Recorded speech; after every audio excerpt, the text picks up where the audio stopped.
are true fighters. Yeah, two fighters. True fighters. True, yeah, of course. No, not YouTuber fighters. Huh? Not YouTuber fighters. Yeah, of course. They need to talk and talk about the fight because they want to say something. The people know we are great fighters. We want to put a great fight. Yeah. We don't need to talk. I am sure. In the end, in the mid of September, we will have one of the greatest fights ever happen in boxing, and I am sure of it. I am sure of it. We unpack. We unpack. We unpack. Coming to you live, Boxing Ego unpack. Yeah. We unpack. We unpack. We unpack. Coming to you live. Canelo Alvarez admits that it's always business. It's never nothing personal. And he refuses to talk ish to Terrence Crawford. This will be never lasting. This will be a boring buildup. Yeah, that's right. You heard it right here on Boxing Ego. That is what I believe. And in this video, I'm going to break it down. So a video leaked of Canelo Alvarez, and he's with Terrence Crawford face to face doing some kind of promo work with Turkey. And you heard Canelo Alvarez in this video. Canelo says that the world knows that me and him are great fighters and we're going to put on a great effing fight. So we don't need to talk ish. We don't have to talk trash. Turkey interjected something to the effect of, oh, you guys aren't YouTubers. I mean, that was really like out of place. Like, we get it. Nobody said Crawford's a YouTuber. Nobody said Canelo's a YouTuber. Like, you're obsessed with, I don't know, Canelo and Jake Paul falling through. It's not happening. You stole him. Good job. So I don't understand that comment from Turkey, but whatever.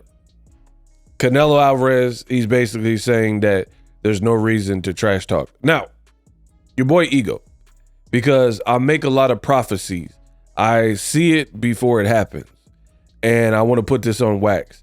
For me, this is going to be an abysmal, boring type of buildup, which will hurt the fight.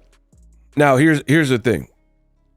They are billing this fight as mega, super, the fight of the century, the best fight on the galaxy, the fight you've never seen, and the best fight in 100 years. All these like coined phrases and taglines. Here's the problem.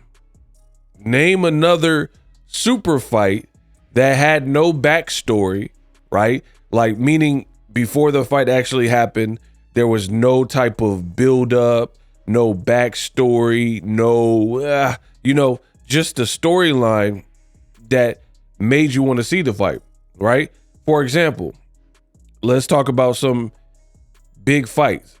Mayweather versus Pacquiao, the biggest of them all when it comes to a backstory.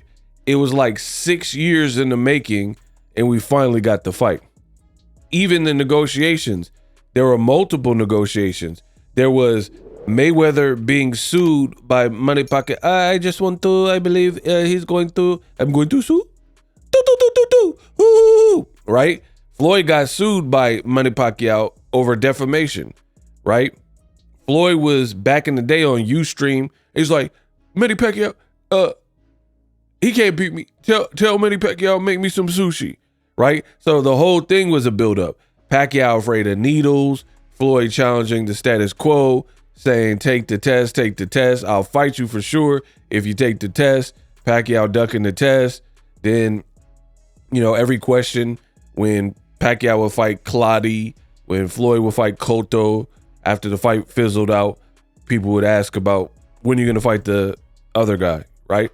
So that is a famous, I don't have to go any further.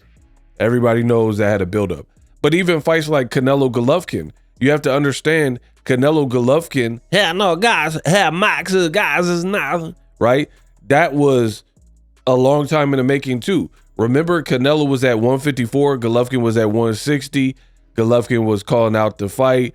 Canelo was like, I'll move up when I'm ready. They talked with the WBC. Canelo and Golovkin's team had a deal saying that Canelo would take like an interim fight. Then he would fight Golovkin. At one point, Canelo lost his belt after the Liam Smith because he didn't fight Golovkin. You know, these types of things. Like he had to relinquish his belt with the WBC. Then it created the WBC beef. Again, for the sake of continuity and keeping the video a certain length, I'm not going to go over the whole origin story. You had to be there. But again, I'm going to pose the question.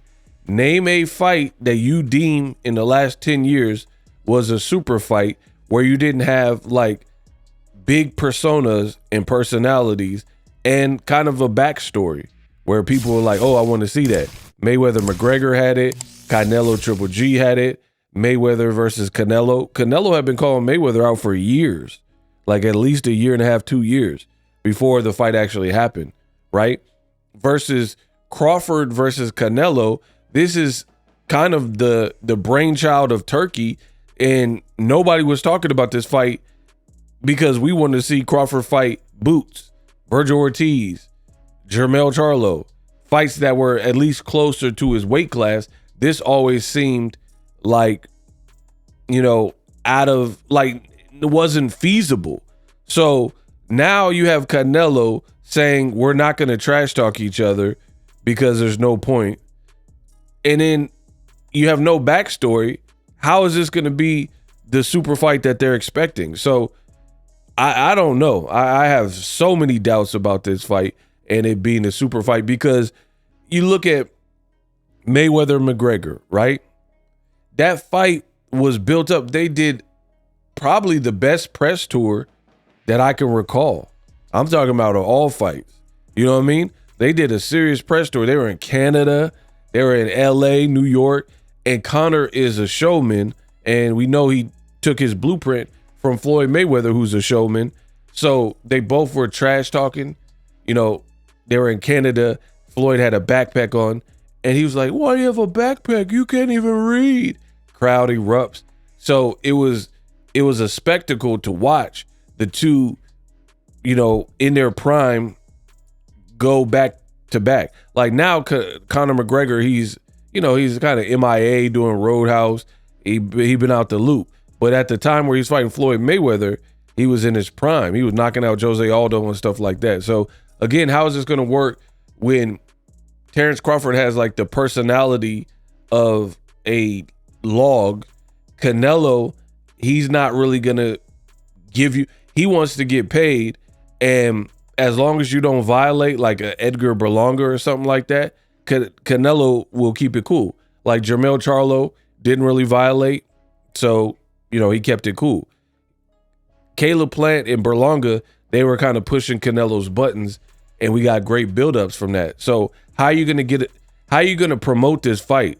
You know, you're just trying to promote it off the strength that these are great fighters with skill.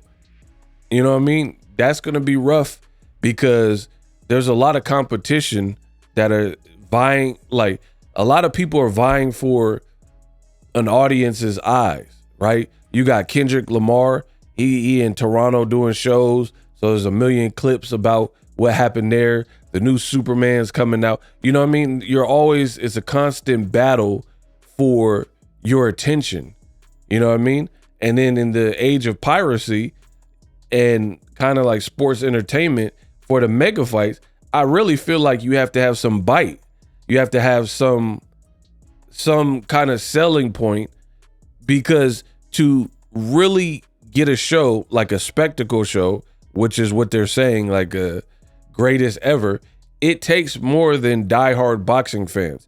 The pool of diehard boxing fans is not that large. It's not that large at all, right? I'm talking about everyday fans. If I name 3 fighters that are under the radar, you could tell me who they are, what their weight class. I'm talking about like real boxing fans like myself, where I can say Kermel Moton and they gonna know who that is, right? I can say some of these more obscure names and they'll know who that is and who they fought and stuff like that. It's not that big at all. So that being said, you have to transcend boxing immediately and get in casuals. That's why Gervonta Davis, Ryan Garcia, based on their popularity and their presence, they're able to fight for no belt, draw a major audience, and do over 1 million buys.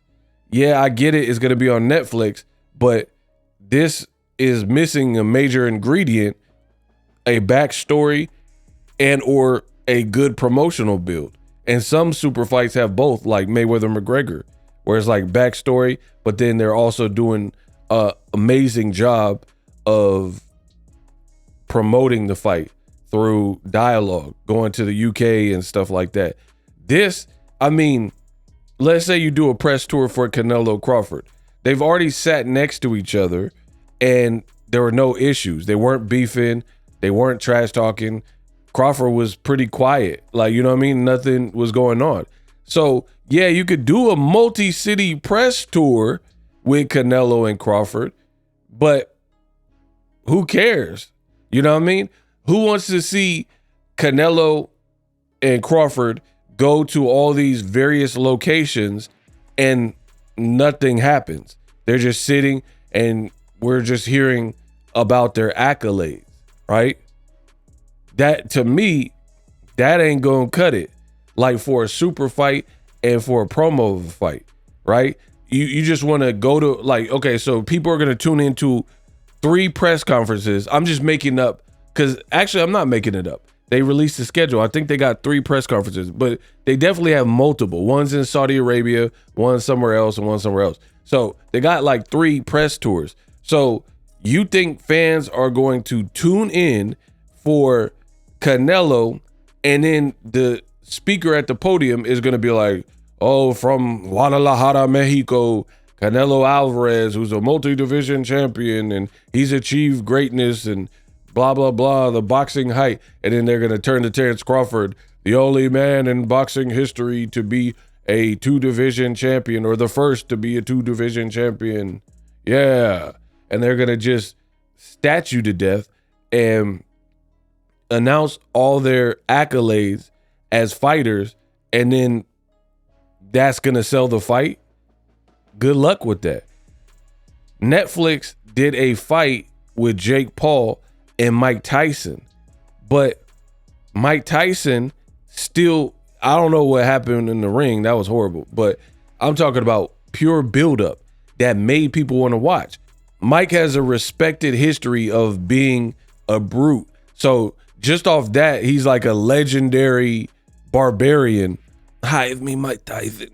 My fight with Peter McNeely, I'm gonna crush him. I'm gonna turn him into crushed red peppers. I'm gonna eat his kids. Like, right? Mike Tyson, that's what we're talking about. Mike Tyson, bro. So he already has aura. His aura's on 1,000. So you combine that with a new school cat like Jake Paul, who came up on the entertainment side, YouTube, Disney, and he's like, yeah, Mike Tyson, like Jake Paul was literally going out of his way and putting on fake Mike Tyson face tattoos. He was like replicating some of Mike's famous moments. They were trash talking at the press conference. Mike Tyson, if you remember and recall, Mike Tyson at the weigh-in, he pushed Jake Paul, or he slapped him. That's what it was. He slapped Jake Paul. So these are on Netflix, and you're seeing this. You're seeing a legend, a certified legend in Mike Tyson, who's still relevant with a podcast, or at least then had a podcast or whatever. He's slapping a YouTuber / boxer in Jake Paul. Jake Paul's holding his own. And then you got Canelo and Crawford, and it's 2 muff that really do nothing to like incite and make you want to see the fight. They just happen to be great fighters, right? I'm trying to tell you how this game goes. Some people are going to get it, but then some people won't. I'm not speaking to those people that They don't want to hear what I'm saying. I'm speaking to you. I'm speaking to the audience that is going to understand and jive with what I'm saying and the weight it holds. I am the best in the business, and it's not even close. In today's society, with everybody who is trying to steal your attention and give you dopamine hits, you have to kind of stand out to really break through. So I would be surprised. I would definitely be surprised if Jake Paul, Mike Tyson did less numbers than a fight with Canelo and Crawford. Crawford is not that big of a brand in retrospect or like for comparison's sake, right? He's never done over 1 million pay-per-view buys. That is not my opinion. That is a fact. His biggest fight was Errol Spence. That was the most anticipated fight. Great backstory. All the belts. Didn't clear 1 million. Tank Davis and Ryan Garcia did, even in this same market, because the fight happened the same year. So there's levels to it. And then now with Canelo openly telling Turkey that we don't need to talk ish during the face-off, it's going to be extremely whack. Wicked whack. Wicked wild. Wicked wild. Wicked wild west. Jim West. Desperado. Roughneck. No, you don't want nada. Bro, it's going to be wicked wild. Wicked wild. This is good. I promise you. You know what I mean? And then if they do start slapping each other and pushing each other after they've been sitting next to each other for Piers Morgan, they have no real bad blood. There's never been no trash talk. Neither one of them really are that type to like promote unless provoked. So it's like accidental promotion, right? Caleb Plant pushes you. You didn't expect that. And then that becomes a thing because you mushed him back. So that's kind of like accidental, or it's something that is provoked by a Berlanga, a Caleb Plant type of opponent, right? So to be honest, this is like almost like when Canelo fought Danny Jacobs. They were doing FaceTime calls together. They didn't really seem to hate each other. And then at the last minute, they got to the weigh-in and started pushing each other. And it just seemed contrived. But again, understand what I'm saying.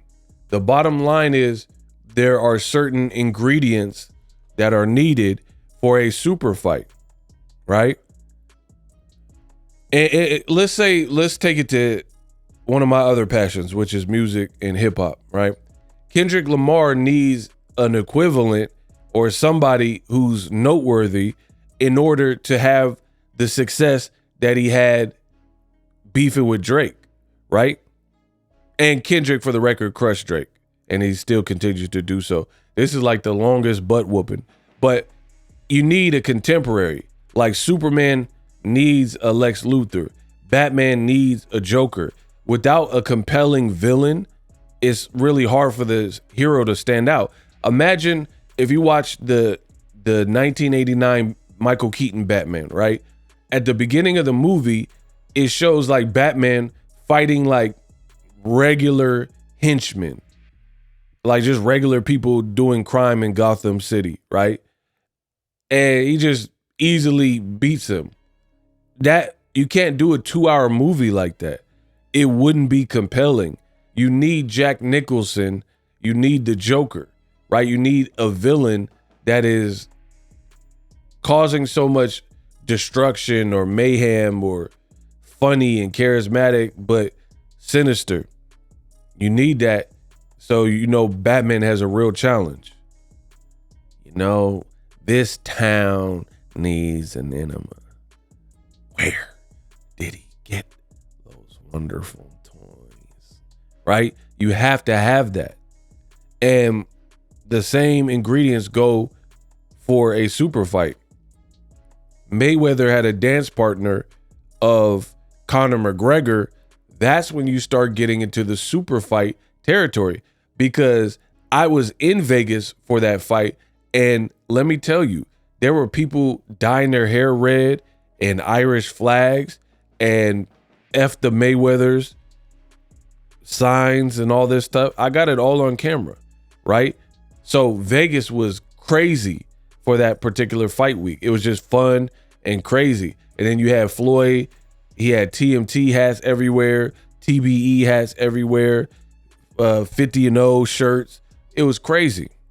This, I don't really understand the selling point for the fight, right? You have a guy who previously said that this would be too much weight and he couldn't fight Canelo. And then Canelo now telling you, we ain't talking trash. There's no reason to. And I really feel Canelo, he's been a long-time pro. He's a family man, and he's making a lot of money. So Canelo, from what I've seen, he definitely is not going to give you anything extra, right? He's going to do almost the bare minimum. He won't fight Benavidez or Morrell, somebody who's would be a very tough fight for what it's worth, right? He's not going to give you extra promotion. Again, the only way is if you tick him off and find a way to push his buttons, then you'll maybe get the funny Canelo. Like when Berlanga was like nonstop trash talking, like I'm gonna knock him out, and then Canelo was pretty funny. He was like bang bang boom bop boom bop bam, right? Bing bop. He's like yeah, pay. You know, that's when you like Demetrius Andre running up on Canelo in the press conference after Billy Joe Saunders, Berlanga, Caleb Plant. That's when you can get the funny English Canelo. But if the opponent is respectful and just sitting there and not provoking him, Canelo is just going to sit there while they're singing his praises and just collect his money. I'm telling you, I've seen it before. So I do not like the early pulse for this fight. I never liked the fight, but when I'm hearing things like that, it's making me feel even more vindicated, and we're not even close to September. And then on top of that, you have Turkey, who's really a rookie in terms of putting on big events in boxing in America that are successful. So I don't really believe personally that they have the necessary ingredients for it to be as big as some people are thinking. Again, if I am lying, I'm flying. Name a fight that did over 1 million pay-per-view buys in boxing that was a super fight without big personalities and a backstory. Floyd and Logan Paul. Logan Paul's doing WWE. His brother is famous, and he's a good trash talker. You know what I mean? He's going to make videos. We already know what Floyd brings to the table. That fight did over 1 million. Jake Paul, Mike Tyson. That fight did crazy viewership, 118 million Netflix viewers or whatever. But if you have a like melancholy Crawford and you have a disinterested, I'm here to get paid Canelo Alvarez, and he's telling you, I'm not talking ish, then how are you going to get them casuals on board? Like, I can't wait. I can't wait because, again, a lot of people are going to get it off rip. They're going to know what I'm talking about. But then there's going to be some people who say, oh, Ego, you just don't know. Canelo has a whole country. All right, we're going to see. I'm not worried about it. I never worry about it. Why should I? I'm Boxer Ego, the best in the business, and it's not even close. I'm telling you, I've been in this game. You need like an antithesis. You need a protagonist, an antagonist, big personalities, charisma. Mayweather and Oscar De La Hoya. You had De La Hoya, who had a crazy fan base.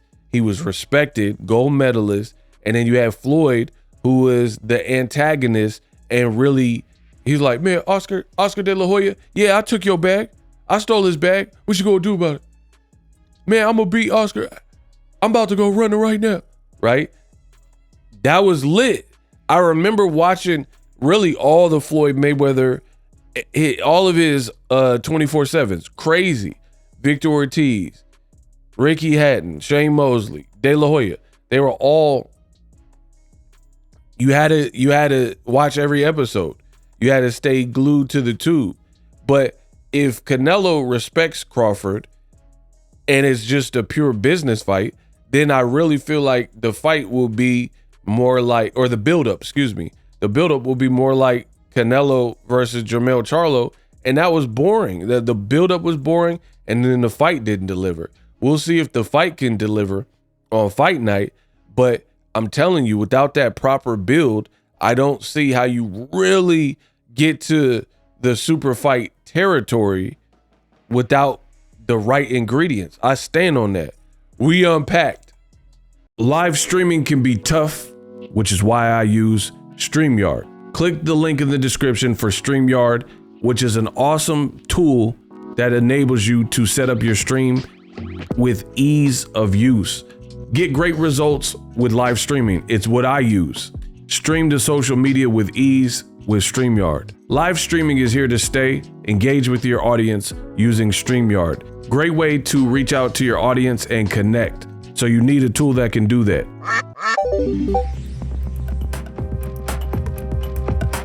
If you're new to YouTube and you're struggling to get views, one tool I can provide to you is TubeBuddy. I've been on YouTube over 10 years. I use TubeBuddy daily to crank out videos just like this one that you're watching. Learn how the pros do it with TubeBuddy. YouTube receives a lot of traffic, which also means a lot of creators, a lot of people putting out content. So you need to learn the ropes so you know how to separate yourself, especially if you're new, but even if you're a pro, use TubeBuddy. The link is in the description. Get more views, more subscribers, and a higher click-through rate, so ultimately you can realize all of your online goals. Use my affiliate link in the description and grow your channel fast.